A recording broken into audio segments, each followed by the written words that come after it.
Was fasziniert uns an ihm? Was hat ihn zu der Person gemacht, die er heute ist? Was bewegt Menschen dazu, ihn zu hassen, ihn zu besuchen? Metal-Leute und willkommen. Dies ist die Geschichte des Drachenlord.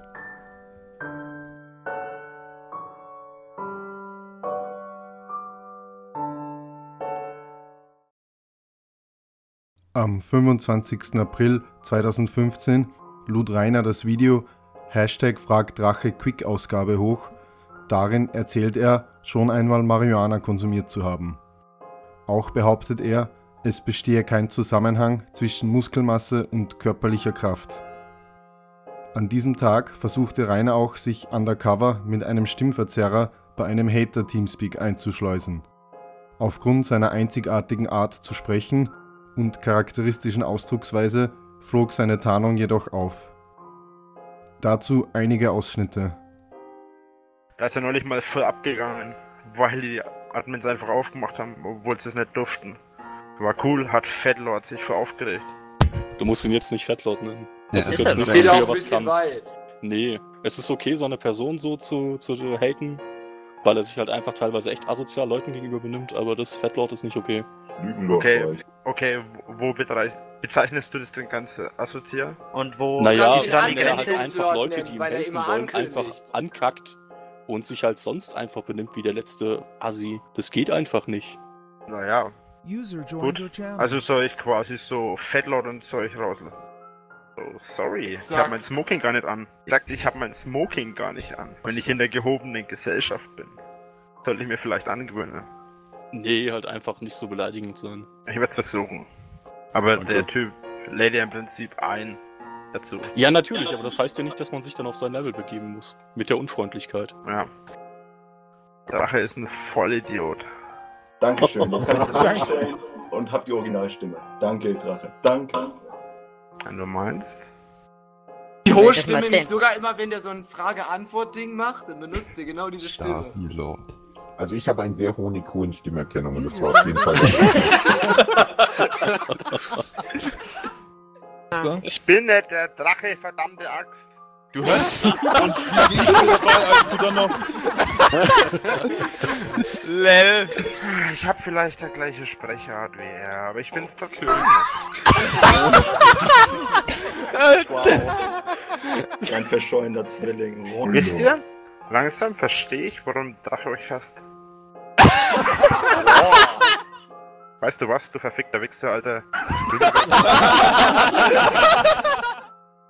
Daraufhin bearbeiteten die Hater die Aufnahme, um die Stimmverzerrung rückgängig zu machen, und veröffentlichten sie. Am 26. April erschien das Video Afrolord. Darin erzählt er, momentan an einem Musikprojekt zu arbeiten und gibt den Zusehern eine kleine Hörprobe. Ich kann euch jetzt noch einen kleinen Ausschnitt aus einem Musikprojekt zeigen, an dem ich momentan arbeite. Das wäre jetzt das hier quasi.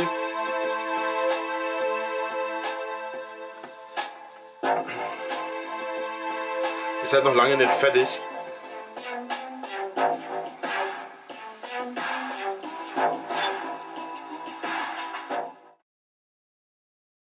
Auch begann Rainer nun, seine Kommentare zu deaktivieren, da diese fast ausschließlich negativ waren.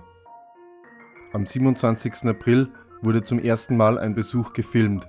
In dem Besuchsvideo von Der Norweger fährt dieser an der Schanze vorbei und filmt dabei den Haufen Sperrmüll neben der Einfahrt. Dann kauft er bei Rewe ein und stellt die Einkäufe als Geschenk an Rainer vor den Sperrmüll. Am 29. April erschien das Video Voll am Einkaufen. Darin filmt sich Rainer beim Autofahren. Nachdem er sich in der Rewe einen Energydrink gekauft hat, fährt er weiter zum Mediamarkt in Erlangen. Dort kauft er sich Magic's Music Maker 2015 und ein Videospiel. Dann kommt er über Nirvana zu sprechen und redet darüber, wie wichtig es ist, man selbst zu sein und sich nicht für andere zu verstellen. Ich will nicht mich irgendwie verstellen müssen oder sowas. Ich bin halt vielleicht manchmal dumm oder ich bin dumm. Ich bin vielleicht auch nicht so sonderlich gut drauf manchmal oder ich bin auch mal gut drauf oder was weiß ich. Ich verstelle mich in meinen Videos nicht. Am 2. Mai lud Rainer Ariella, Drache nervt, Blume und 2 weitere Personen zu einer Party in der Scheune neben seinem Haus ein. Bei diesem sogenannten Scheunenfest wurden Fotos von seinem Haus gemacht, die die fortschreitende Verwahrlosung dokumentieren. Auch spielte Drache nervt, als Rainer kurz zur Tankstelle gefahren war, um Getränke zu kaufen, den Lügenlord-Song auf der Gitarre.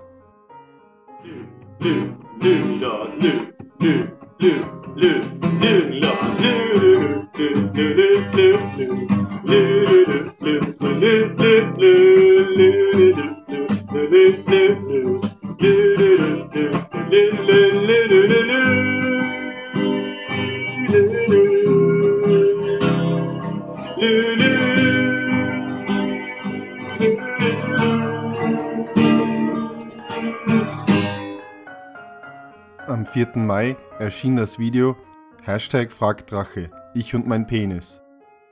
Die Frage, welche 3 Sachen würdest du auf eine einsame Insel mitnehmen, beantwortet Rainer mit Energy Drinks, Lebensmittel, seine Freundin, sofern er dann endlich eine hätte, ein Überlebenshandbuch und Werkzeuge.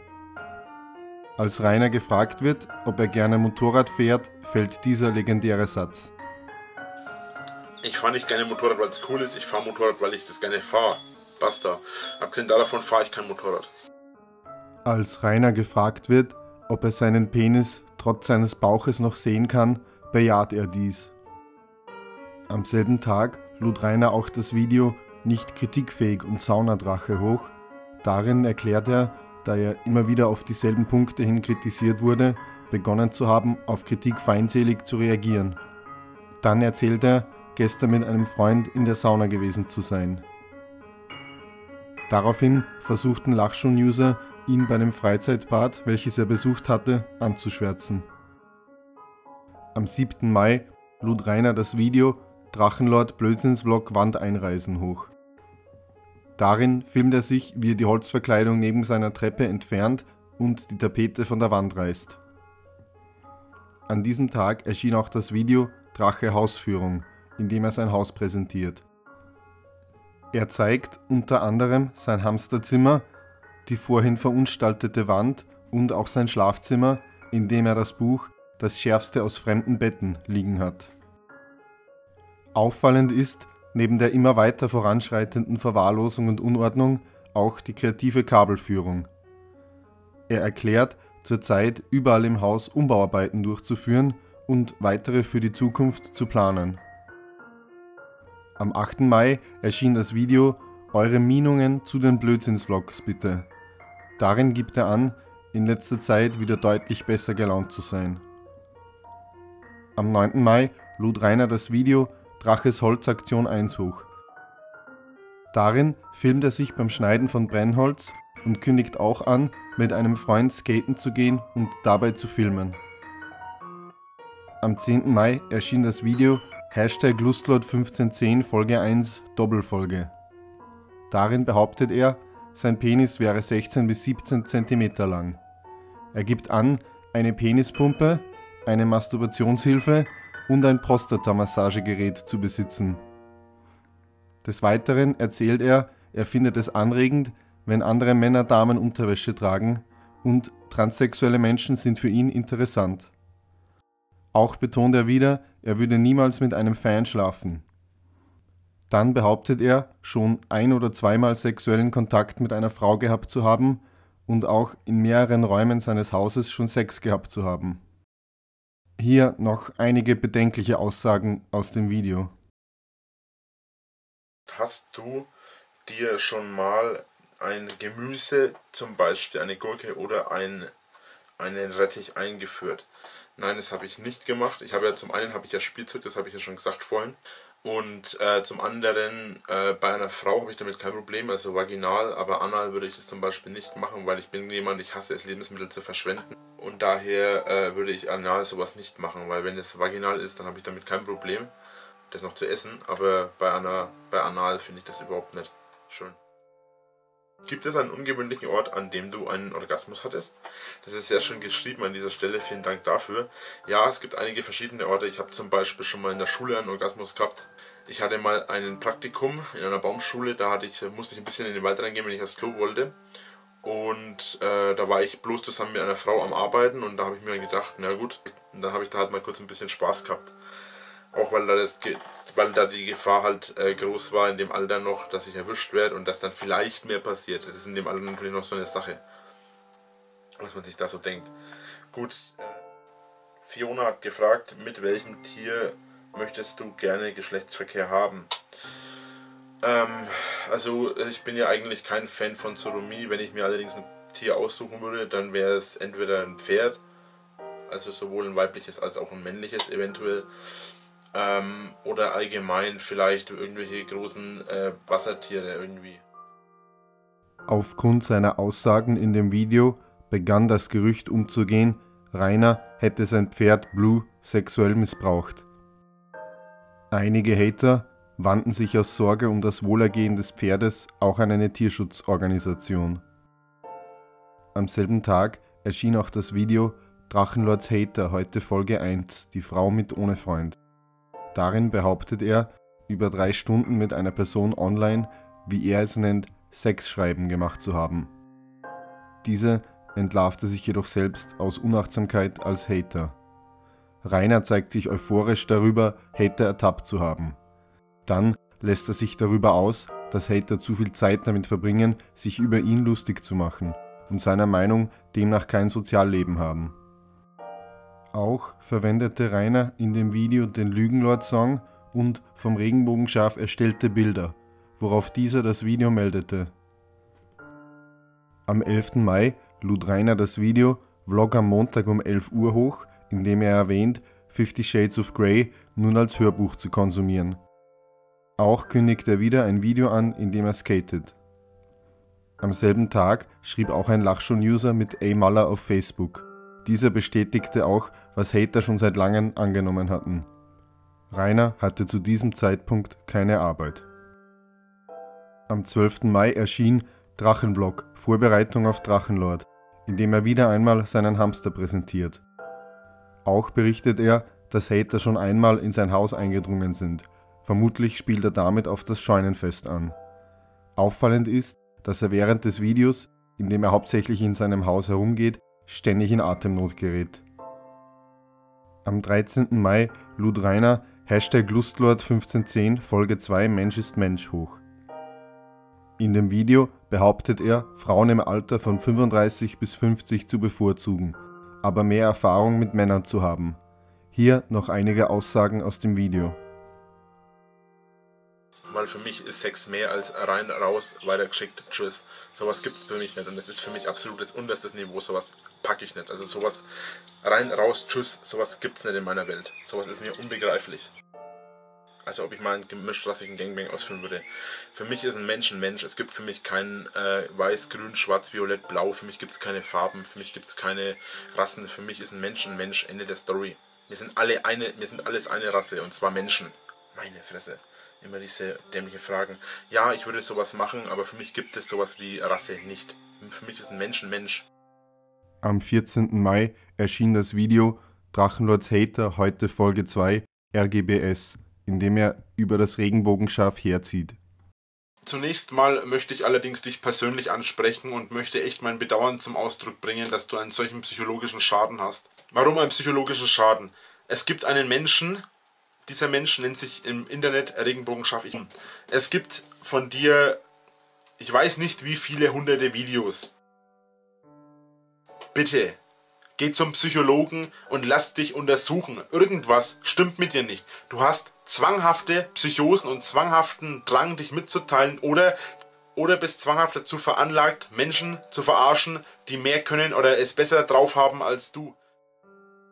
In dem Video zeigt er auch, wie er unberechtigterweise, vermutlich aus Rache, Videos vom Regenbogenschaf meldet. Am 16. Mai lud Rainer das Video #FragtDrache Aliens hoch. Darin beantwortet er auch eine Frage, die ihm nach eigentlich in sein Lustlord-Format gehört hätte. Beschreibe dein Sexleben mit einer Metapher. Mein Sexleben mit einer Metapher. Ich habe so viel Sex, wie es Wasser in der Wüste gibt. Was nicht unbedingt hinhaut, weil es in der Wüste auch Wasser gibt, nur halt nicht so viel. An diesem Tag tauchten auch Berichte auf, dass Phishing-E-Mails mit Rainers Namen und Adresse verschickt wurden. Am 18. Mai erschien dann #Lustlord1510 Folge 3 Deine Größe ist doch egal. Darin behauptet er, schon Gruppensex mit Männern gehabt zu haben und erzählt wieder einmal die Geschichte, als er bei einer Prostituierten keine Erektion bekommen konnte. Am selben Tag lud Rainer auch Drachenvlog 2 in einem Freitag- und Sonntagabend hoch. In dem Video filmt er sich in einem Skatepark, erklärt jedoch, zum Inlineskaten nicht mehr in der Lage zu sein. Dann erzählt er, bei der Geburtstagsfeier von einem Freund gewesen zu sein. Am 19. Mai erschien #Lustlord1510 Folge 4 Verhütung. Darin redet er darüber, wann er seine Kinder aufklären würde. Und da sind wir schon beim ersten Thema. Ich würde meine Kinder im Alter von 10 bis 15 aufklären, am besten schon im Alter von 10 bis 12 bis 13. Heutzutage ist es ja schon relativ normal, dass die im Alter von 12 bis 13 wirklich rumvögeln, um es blöd auszudrücken. Kurz gesagt, es ist halt wirklich wichtig, dass man das möglichst bald macht auch. Es kommt halt aber auch auf das Entwicklungsalter des Kindes an.